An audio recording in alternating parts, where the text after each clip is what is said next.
Sindaco, approfittiamo della sua presenza perché in questi giorni numerose, tantissime lamentele per la discarica di Fondacazzo. Ecco, cosa fa il Comune per cercare di arginare un posto che sicuramente è in antitesi con Agrigento, capitale della cultura? Sì, hai colto nel centro e in antitesi con tutto quello che si vuole fare per Agrigento.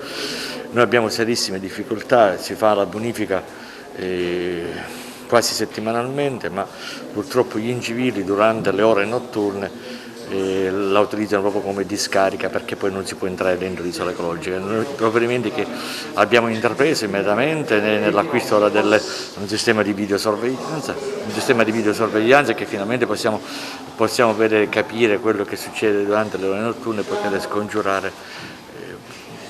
scongiurare questo scempio.